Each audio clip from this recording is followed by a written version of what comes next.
I was just attracting the wrong guests and they were trashing my property. I said, this property deserves better. I just really put my heart into it. People could feel that. And now I get guests that respect my property. It's the small hinges that swing big doors. But it all started with like a vision of what I wanted it to be, and more so what I wanted it to do for my life.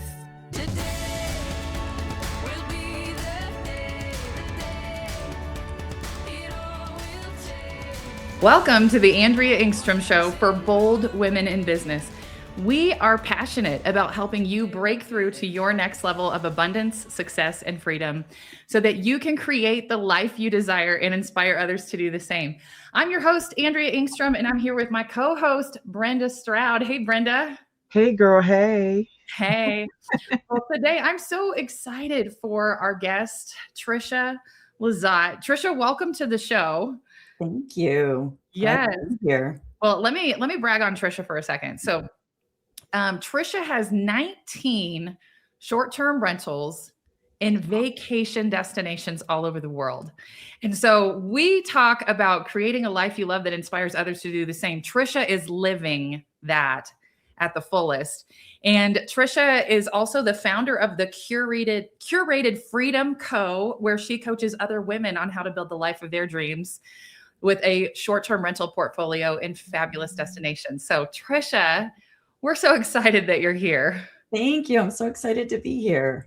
Yes. So Trisha, start off by sharing with us, what was going on in your life before you started building a vacation fabulous portfolio and this life? Because it hasn't been, you haven't been doing this for the last 40 years. This has happened pretty fast, right? Yeah, it really has.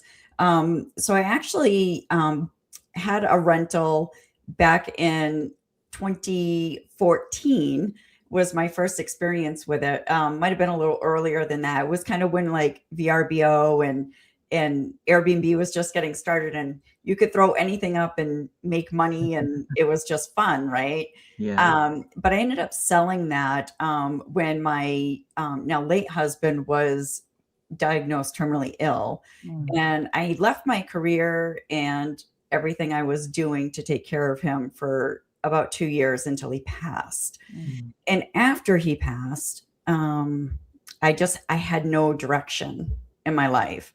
I didn't have a job. I didn't have a lot of resources to fall back on. So the most difficult thing for me was making a decision on my own, because I had him to bounce every decision off for the last 20 years.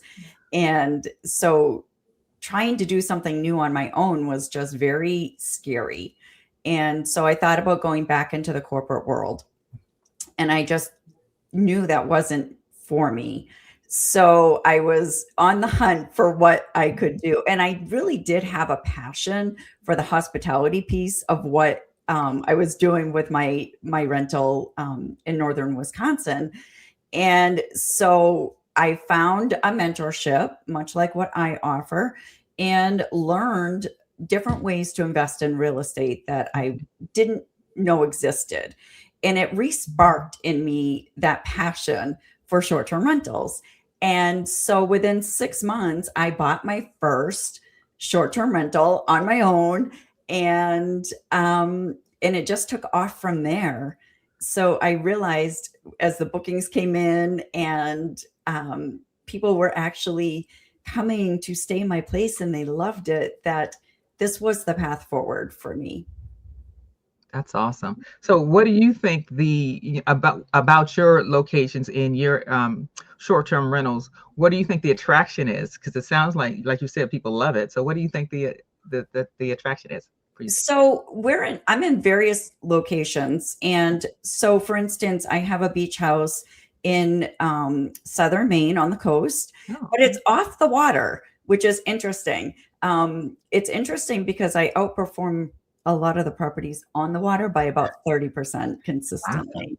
Wow. And it's the way that I host and it's the way that I prepare my properties. So I call it affordable luxury, if you will. So I never race to the bottom with pricing or how I treat my guests or my properties. My properties are very well maintained and they're in really convenient locations. So while I might not be right on the water, I'm on the right side of the busy road. So you never have to take the busy road to get anywhere, which in Southern Maine in the summer, it's a nightmare. So things like that.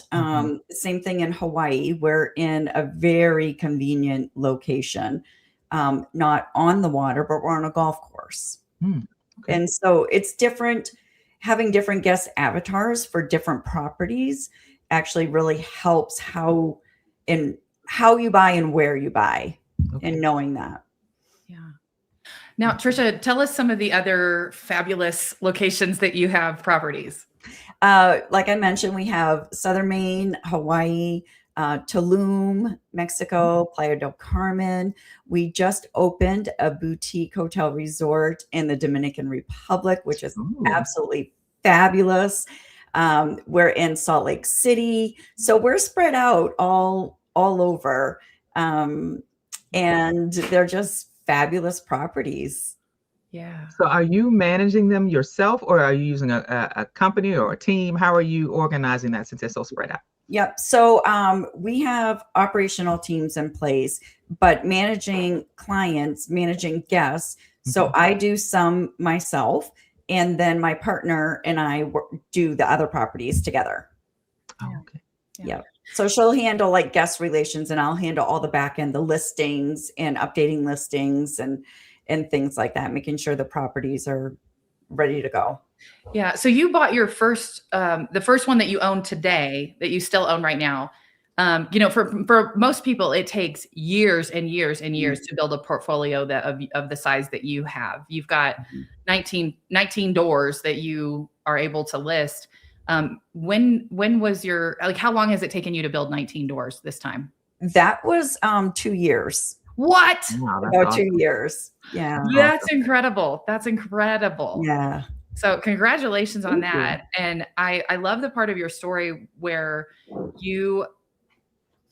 I don't love what happened that caused this, but I love that you shared that you had a hard time even making a decision on your own till fast forward 2 years from now. And you're making you're making massive life decisions, and you're doing it confidently to the point where you've been able to not just buy 1 or 2 or 3, you've got 19. So talk to us more about how did you step into confidence pulling the trigger on a decision like that, and then obviously develop some confidence to keep going.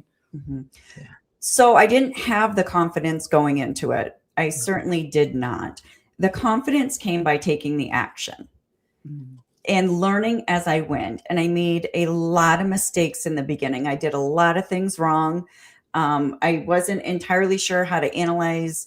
I knew how to do flips and stuff because I had been doing that. So I knew how to analyze comps, but not rental comps to the extent that I needed to have a top performing property.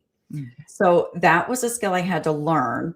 And I just learned it as I went, and I improved every step of the way. So I'll be going into my 4th season with the Maine Beach House. And I have doubled the revenue on that property in less than 4 years. So in our 3rd season, we started at 50. My first season was 54,000, and we ended this season about 103,000. So just about doubled. Wow. So some people, when they make a mistake, they take that as a sign that they need to stop, that they're headed down the wrong path. And you leaned in. So what did you do that kind of turned things around when you share a mistake, an example of a mistake that you made, and then how did you keep going or turn that around? So I was told when you list your property to begin with, you should list really low to get reviews, get guests in there, get reviews and stuff. And what I found was I was just attracting the wrong guests. And they were trashing my property. And I said, this property deserves better. And I just increased my prices. I got better at writing my listings, and I added amenities to my property that attracted a different kind of guest. And I just really put my heart into it, and people could feel that. And now I get guests that respect my property. And I'm a pet friendly kind of gal because I have a dog, and I love my pets, and I know I'm in a drive-in destination. And so I know people, it's really important for them to bring their pets. So it's another thing that I learned. Everyone told me, do not allow pets, they will destroy your property. That has not been my experience. Yeah. And so just little tweaks along the way, it's the small hinges that swing big doors. And that's what I found, every little tweak that I did. But it all started with like a vision of what I wanted it to be, and more so what I wanted it to do for my life. Yeah. Right. And so last year we were able to use that property in Maine for 6 weeks, and we still had that kind of revenue. Wow. That's fantastic. So, yeah.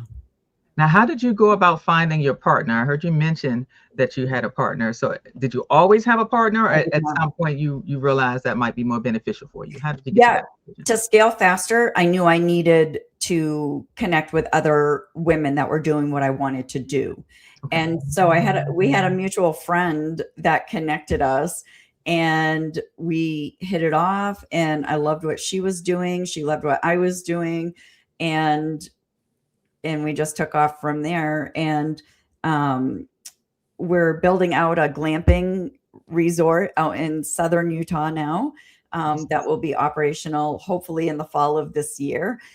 But it's just continuing to optimize and scale smartly. So we're letting go of some of the properties that are not performing the way that we want them to, and we're redeploying that capital into other things. And when you have a partner to do that with, it makes things move more smoothly. I think a lot of people think it can hinder what you're doing, but I think it does allow you to scale faster, and two brains are always better than one.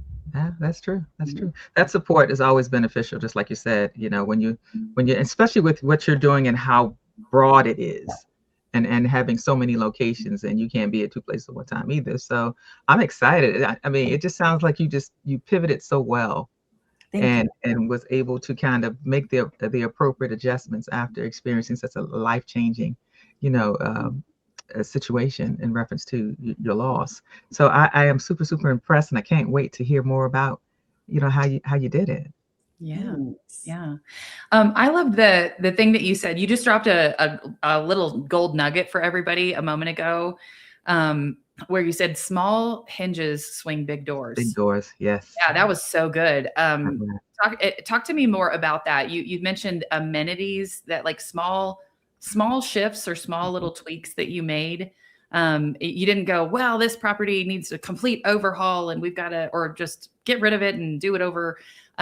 So talk to me more about amenities that you mentioned that would be under that category of just like a small tweak or a small hinge that shifted things. So I like to use what I call the enemy method. Oh. And I go out and I look at what my competition's doing. And I read their reviews. And I mean my real competition, not just everybody in the market. Like, what is my competition doing?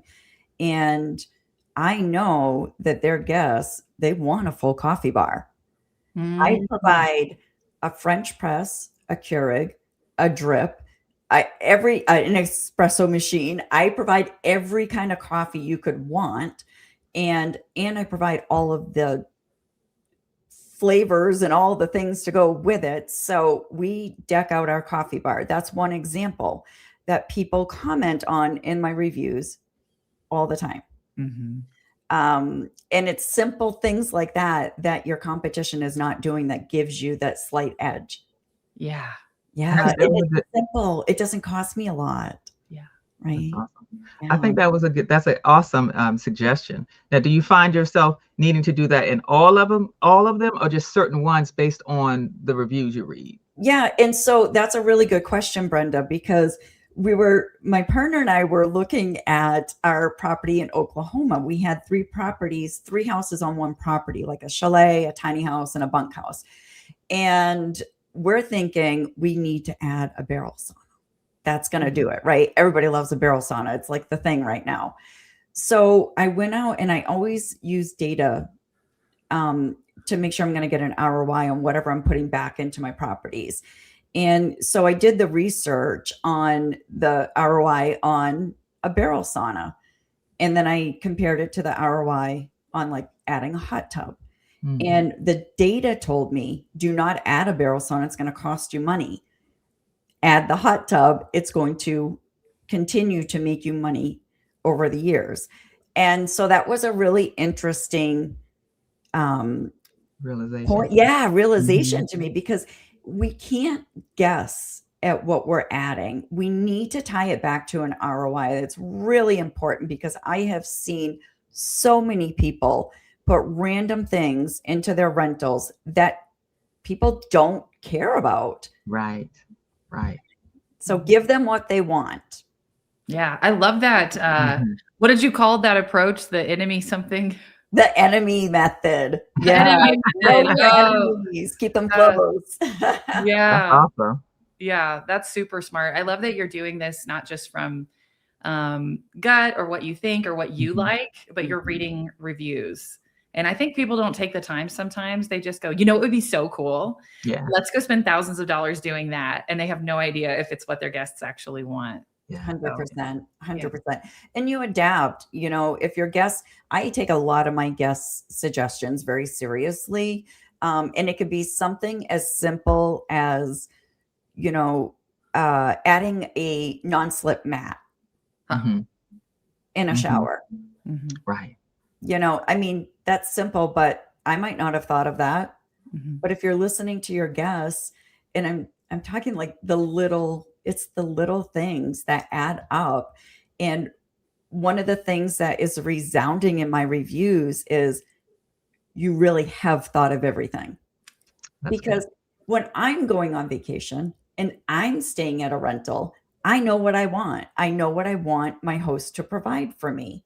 And so I entered this business with that in mind, the hospitality side of things, and not just the numbers. So it's a combination. This business is really a combination of hospitality, knowing your numbers, making smart decisions, using data. Now, just so I understand, you're not using like an Evolve or a business like that to help manage it. You're just doing it yourself. Yes. That's I amazing. started with a property manager because that's what I was told to do. And that lasted about 5 minutes before I said, we're done. This is not going to work. Because truly, and this is what I teach and coach my students on, no one is going to care about your property the way you do. Yeah. And no one is going to treat your guests with the respect that you're going to treat your guests with. They're not going to communicate the same way that you would communicate with your guests. And having that personal touch goes a really long way. So talk to us about how you're able to actually enjoy the properties that you've invested in. Because that's part for me, that's part of the attraction or the appeal, is this idea that you can create a life that you love, not just a business. Yeah. But talk to us about what life looks like for you with this portfolio that you have. How has that changed what you guys do and where you stay and all that? It has changed everything. I mean, our life looks so different. Like, we love to travel. And so going and staying in our own places, there's a lot of great reasons to do that anyway. Just knowing what's going on with your property, knowing how comfortable your property is or is not, things that need to be changed. But, most people save up for a vacation and, can go once a year. Our vacations pay us. Yeah. And so we're always on the upside of it. And we get to enjoy these beautiful locations. And now I'll only buy in places I want to visit. That's a great idea. Now, what made you decide to turn your experience into a teachable moment, like for your students and things of that nature? I felt there was a really big gap from where I started and what I learned along the way, the hard way. So I learned from the School of Hard Knocks, and I invested over $100,000 in mentors to learn better systems, better ways of doing it. And I would take things from each mentor that made sense for me and my business and how I wanted it to, that my business served me and I wasn't constantly serving my business. Okay. And that's how I built my system, my framework, because for me, I had a vision, but the vision was inspiration. And what I show my students is we do start with that vision. We always start with that vision, but then we have to apply a framework to move that vision from inspiration to operational. And so we're always coming back to that framework in the decisions that we're making. We know that we're using data. We're not guessing. So I move them out of the guesswork into a framework that I didn't have when I started. So now I follow my own framework and it seems to be working. So that's awesome. Yeah. So talk to me about who has the potential to be a fabulous destination portfolio owner. Like who would be a great student for you? If someone's asking themselves, could I do that? What are some things that you look for in someone who has a ton of potential? I look for someone who's coachable, Mm. who's willing to apply what they're learning. And so, and someone that loves to travel, obviously, and loves to create experience. They understand that when they're traveling themselves, what they want to experience, and they want to bring that back to their guests.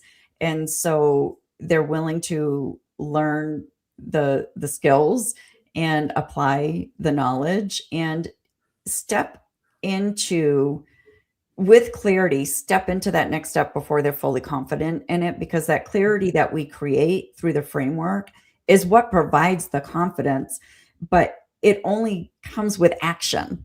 Right. Okay. We can't sit back. So I need women to learn to take that first step.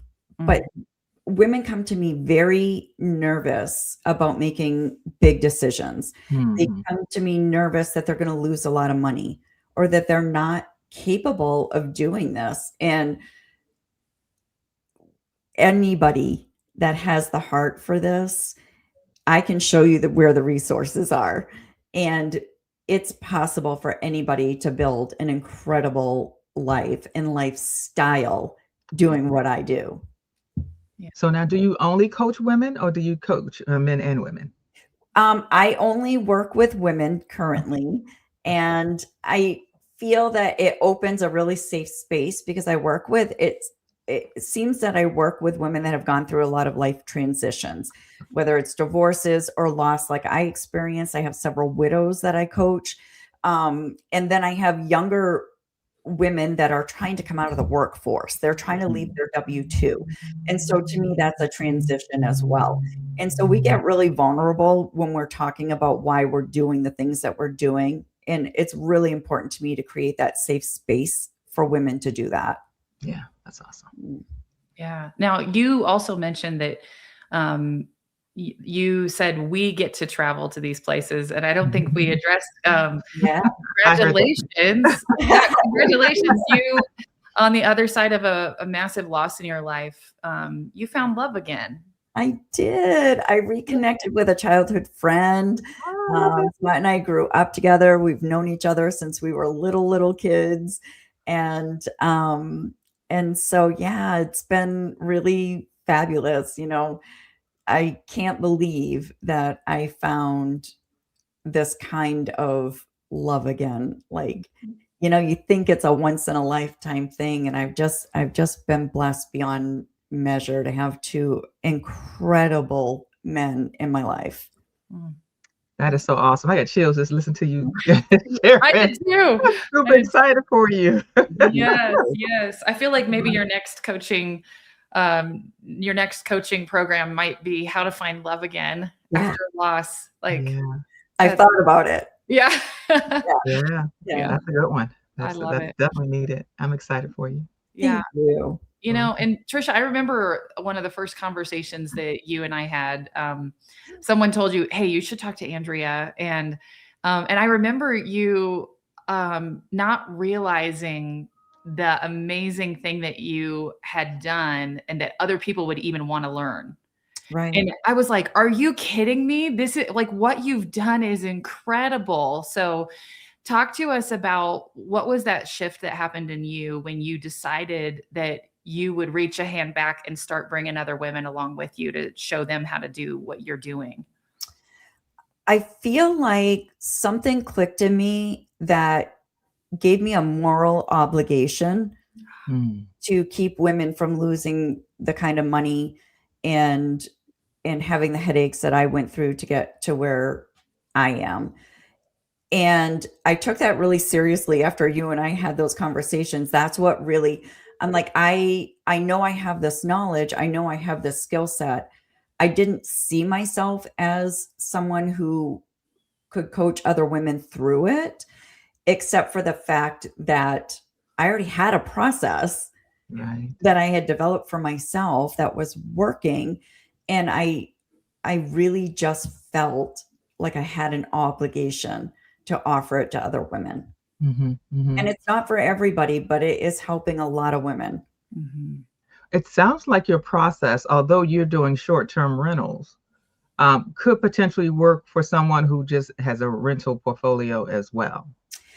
It could, because one of the things that I find a lot of investors do when they're starting out is they start with the property and they move backwards. They try to make that property fit their life, fit their financial goals, make the numbers work. And I don't teach that way. I teach starting with the vision and then preparing our finances, knowing what the best options are out there before we ever look at a property and start running numbers. We have to be fully prepared to step into that. Yeah. And so that's, I think, one of the great steps that we take, which is, just not jumping into the deep end, which is what I did. Yeah. Right. Found a property I loved, bought it. Yeah. Didn't really know what I was doing. Yeah. And so to keep women from making that mistake, I take them slowly through this process. And then when they are making that decision, they're really confident that they're making a sound investment. And then I also teach, we underwrite very conservatively. And we do that for a lot of reasons, right? Economy is not always certain. Right. But if my occupancy dropped by 15% tomorrow, I'm still cash flowing like crazy. And so I show women how I have women coming to me and saying, is 6% a good return? I don't get out of bed for 6%, but if we can get women above 15, 20%, now that's the kind of return that's going to make a difference in your life, right? And so I show them how to do that by the way they prepare their property and position their property. Because a lot of people aren't willing to go that extra step. Yeah. And so, and I think that's the difference, Brenda, between long-term rentals, for instance, and what I do. Yeah. Because we're cash flowing, we're not cash flowing at $100 or $300 a month. We're cash flowing at 4 or 5 figures consistently. And so that's how we start to replace our income and see that substantial change in our lifestyle. Yeah. So that's what I show women how to do. Oh, I love that. But I also, the interesting thing that I really love is, everybody's talking about midterm rentals now. Well, the fabulous thing about having a short-term rental is you can pivot anytime. Your property's already furnished. Yeah. And so a lot of people will go to a midterm rental in the off season. Very common. And it works. So the ability to pivot is important from from what I'm hearing, what you just said, being able to pivot when the market changes, because we do understand in some markets for short-term rentals, it's just always slow, whether it's, a certain times of the year. So having that second option, people don't really think about that all the time, not naturally. Right. That's And so showing them, and so when we're looking even at properties and we're running numbers, I'm always thinking of at least 2 exit strategies. I'm not thinking this is only a short-term rental, because we are not in control of what the local authorities decide to do about rentals, right? We've seen a lot of crackdown, which is only going to continue in 2026. It's, a lot of regulatory pieces are coming out that are restricting, and it's not just at the city level, it's at the neighborhood level, HOAs, all of that. And so it's really important that we know that going into it, so that we know we're not going to be stuck with this property we can't do anything with. Right. Yeah. That's great. Yes. Now, Trisha, okay, so there's going to be people listening to this that are like, I want to work with her. I love what she's saying. What is the best way for somebody to know how to work with you or to get started? Yeah. So I do run free masterclasses every month. And if you follow me on socials, I'm just Trisha Lizotte, Lizotte. You'll get updated on those free masterclasses that I'm running, and connect with me and reach out. I love it. And I'm going to put a link to that in the show notes for this. But one of the things that we ask our guests is to challenge our students to do something to take bold action. Because when we take action, the feelings follow. Confidence only comes from taking action. So what is something that you would challenge a woman who thinks she might want to do something like this, take a bold step? What is something that you would do to challenge her to take bold action? Connect with someone who has done it. Get a mentor who can show you, hold your hand, help you through the process. Honestly, this is not I don't think investing in general is something that women are meant to do on their own. Nothing happens in a vacuum, and we're stronger when we work together in community. Yeah. Beautiful. I love it. I love it. All right. Well, I love this conversation. I think you have so much, so many gold nuggets to bring, and we just had a short time here. So I'm so excited for people to be able to join your masterclass and even go deeper. What's a couple, give us just a taste. What's a couple things, if somebody comes to a masterclass with you, what are they going to learn? They're going to learn that clarity does come before confidence, and I'll prove it to them. And then if you're Googling where's the best place to invest, you're already behind. Oh, okay.